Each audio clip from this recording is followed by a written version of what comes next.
Olá, saudações filosóficas, muito boa tarde a todos, eu sou Jefferson, este é o canal Como o Mundo Parece, Filosofia Clínica. Hoje, dia 10 de novembro de 2024, estamos na estação da primavera, aqui no litoral sul do estado de São Paulo, cidade de Praia Grande, para dar prosseguimento ao nosso estudo da obra Como o Mundo Parece, Filosofia Clínica. Hoje estudaremos o capítulo 8, o acolhimento. Antes de iniciarmos, trouxe meu café, que não pode faltar nos nossos estudos. E vamos de imediato ao estudo de hoje. Capítulo 8, o acolhimento. Abre aspas. Acolhimento. Trata-se de uma intercessão afetiva, com atenção, aconchego, ouvindo sem julgamentos.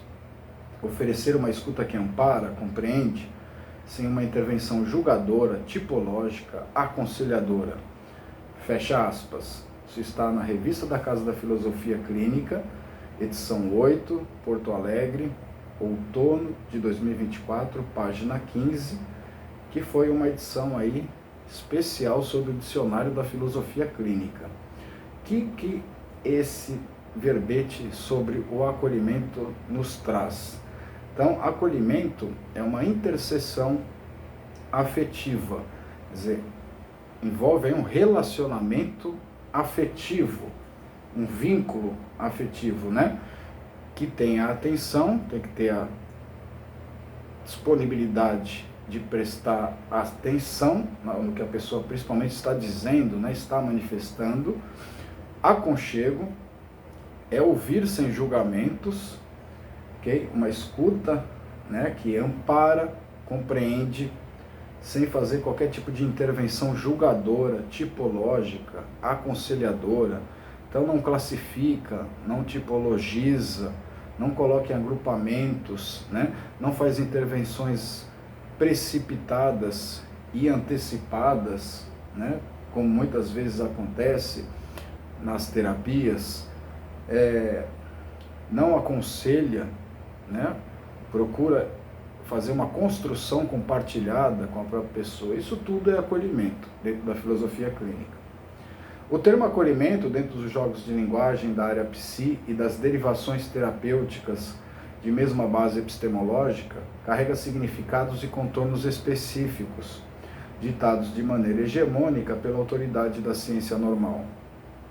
O vocábulo que adentrou os consultórios tradicionais da psicologia, da psicanálise e da psiquiatria, as instituições escolares e hospitalares e o meio empresarial comunicam uma ideologia que destoa do verbete da clínica filosófica. Então, o termo acolhimento, dentro dos jogos de linguagem da área psi, quem são da área psi? É psicanálise, psicologia e psiquiatria, certo?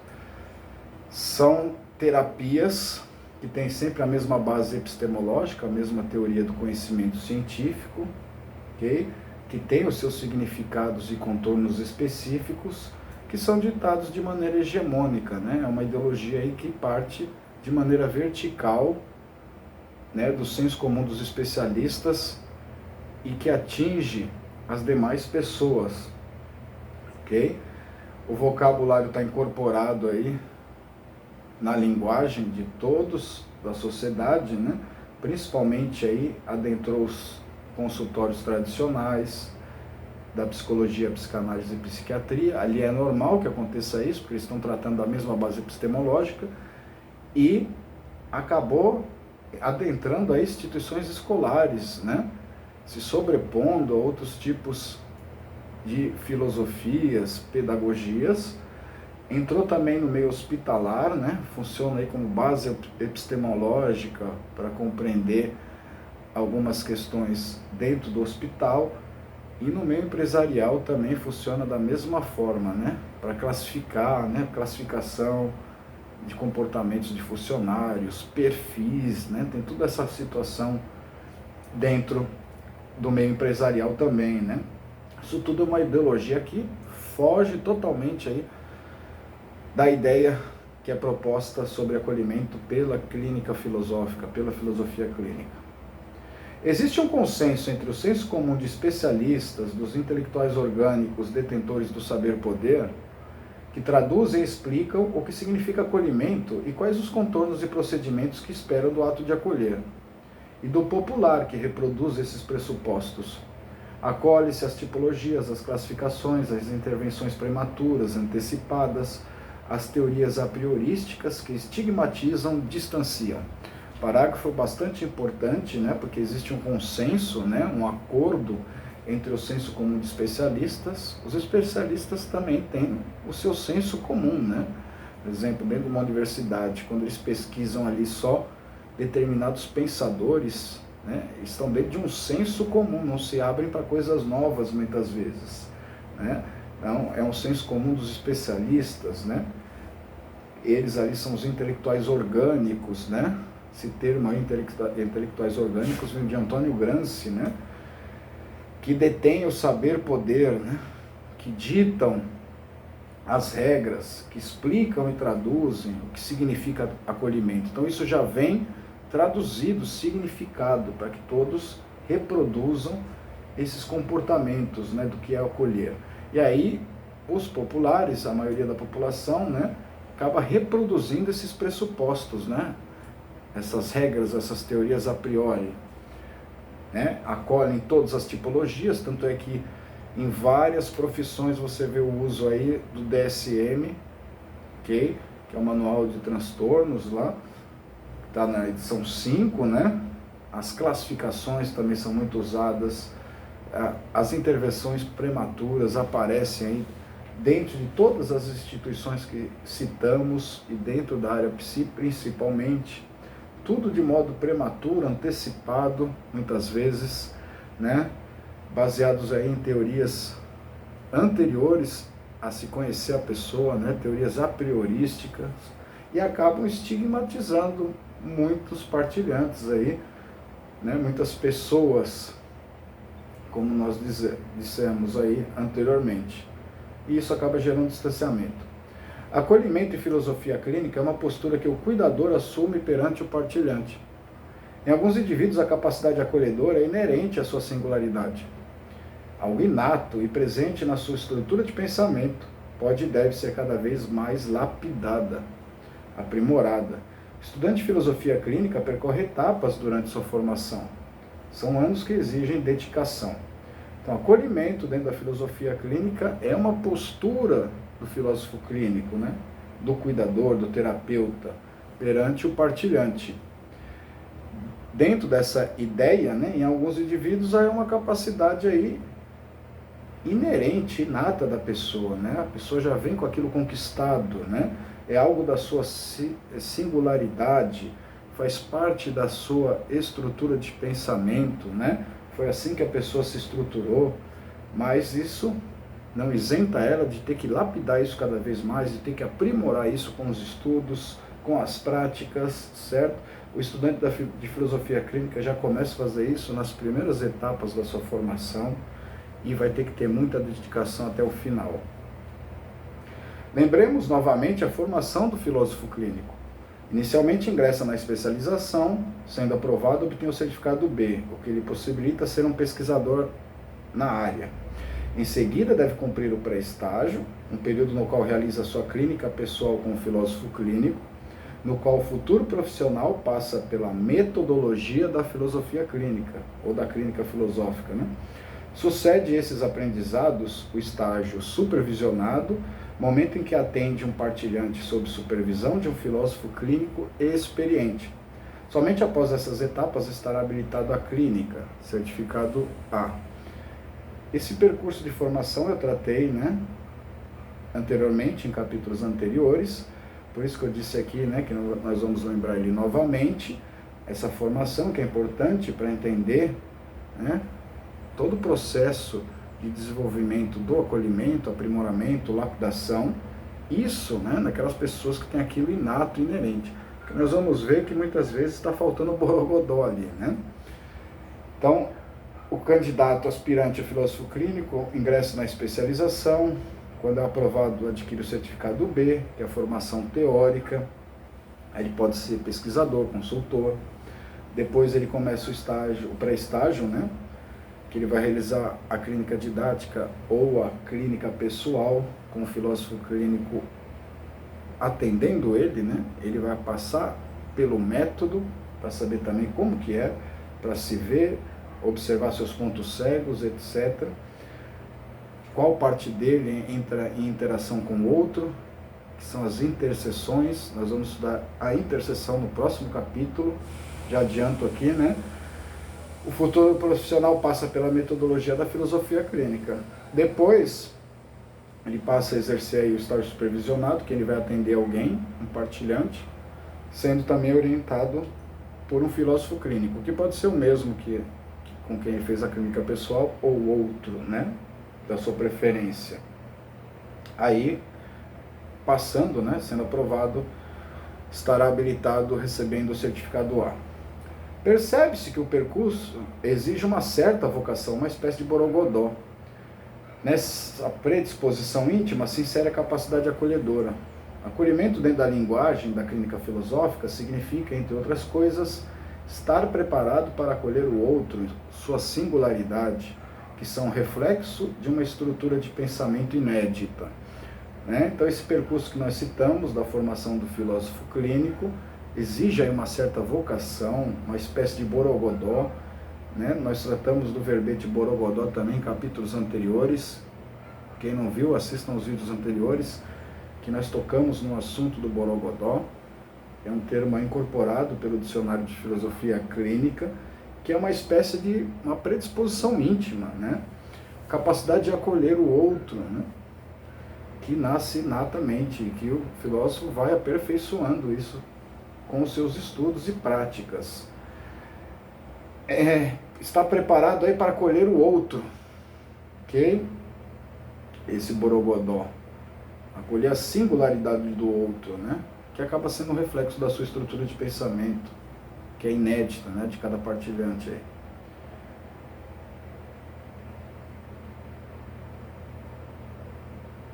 A singularidade, né? Que é o reflexo da estrutura de pensamento inédita. Acolhimento é o processo de interseção entre filósofo clínico e partilhante. Requer um vínculo de afeto desse filósofo para com o seu partilhante. O cuidador deve ouvir sem julgamentos, de maneira que esteja receptivo para aconchegar o fenômeno humano. É uma escuta que conforta, propicia amparo, dispensa a linguagem tipológica, os manuais descritivos, os julgamentos, as interpretações, os conselhos e o verbo do otimista tóxico. Então, acolhimento, explorando ainda mais o verbete, é um processo de interseção, de relacionamento que envolve afetividade, vínculo afetivo entre o filósofo clínico e partilhante, ok? Esse cuidador aí deve ouvir sem julgamentos, tem que estar receptivo para acolher o fenômeno humano que aparece ali, em toda a sua originalidade, passa a ser uma escuta que conforta, que ampara, dispensa aquela linguagem tipológica dos manuais descritivos, qualquer tipo de julgamento. Nós vimos isso muito lá nos pressupostos do ser terapeuta, né? Não se presta às interpretações, aos conselhos, fica dando conselho. E o verbo do otimista tóxico, né? O que é o otimista tóxico? É aquele que fala que tudo vai dar certo, sendo que o contexto muitas vezes contraria essa própria positividade. E aí acaba refletindo, né? Acaba tendo às vezes um resultado desastroso, né? Porque às vezes se tem um otimismo exagerado, que passa a ser tóxico, diante de um contexto grave, crônico, né? Que a própria pessoa está vendo que passa por um momento difícil, um momento crônico da sua vida, o outro vem com positividade, com otimismo, isso é muito bom, mas chega um ponto que isso passa a ser tóxico, começa a ser idealizado, um positivismo que na realidade não existe ali no contexto, e aí como o partilhante às vezes não consegue sair dessa situação, ele acaba se frustrando, né? E às vezes entrando em processos crônicos mais difíceis, tudo porque o filósofo clínico, o terapeuta, não teve bom senso, né, muitas vezes, né? Tentou aí usar receituários prontos, né? Derivações da área psi, que não se encaixam para todo mundo, né? Vão ajudar um ou outro, mas não vão atingir a singularidade. E quando não atingem, vocês devem ver aí que é muito complexo essas situações na nossa sociedade. O indivíduo passa por diversos locais e não consegue melhorar de jeito nenhum. O Borogodó, para atrair e oferecer acolhimento, advém de experiências que construíram e moldaram na alma humana singulares padrões autogênicos. A autogenia, um dos tópicos da estrutura de pensamento, é a propriedade que a malha intelectiva detém de poder se transformar, se reelaborar, de acordo com as movimentações internas e externas que lhe afetam, ou que com ela entram em contato. Então, o acolhimento é uma espécie de Borogodó, que atrai ou oferece acolhimento, né? Que vem de experiências que construíram na pessoa, né? Que é portadora da competência de acolher, né? Experiências foram construídas ali, moldadas naquela alma, né? Algo inerente, vem na alma da pessoa, que a gente pode chamar também, né, essa alma aí de estrutura de pensamento, de malha intelectiva. Então estruturou a pessoa daquela forma, né? Deu um padrão autogênico ali, ela funciona daquele jeito, funciona acolhendo, né? Funciona tendo essa capacidade. Então esse que é o Borogodó, né?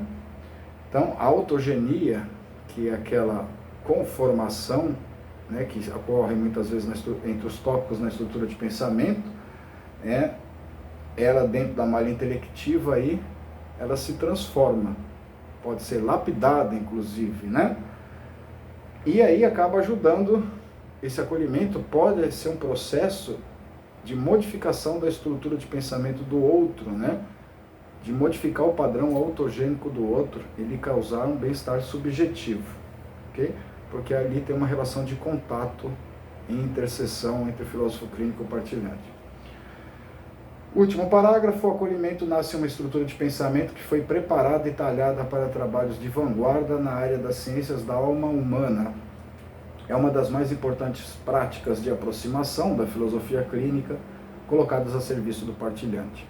Então o acolhimento, né, é oriundo aí de uma estrutura de pensamento que foi preparada, né, formada, tá talhada, lapidada, né, para acolher, que muitas vezes é uma atitude de vanguarda, né, está à frente do que a maioria faz, né? Então, a filosofia clínica, com essa espécie de acolhimento ao singular, é uma espécie de vanguarda, né? Não podemos negar isso, né?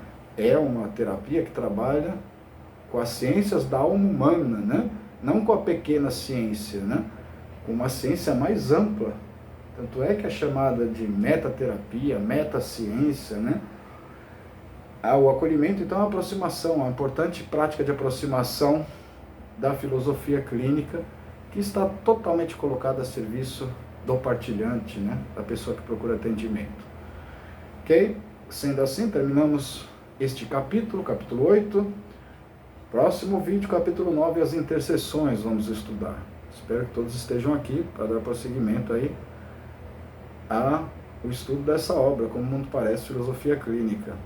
Desejo a todos uma boa tarde, uma boa noite, uma boa madrugada, boa manhã, de acordo com o horário que estão me assistindo.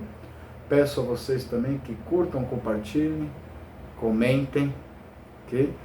Que apoiem o canal de todos os filósofos clínicos, né? Todos os canais deles, para que a filosofia clínica seja cada vez mais conhecida e divulgada. Ok? Até uma próxima oportunidade.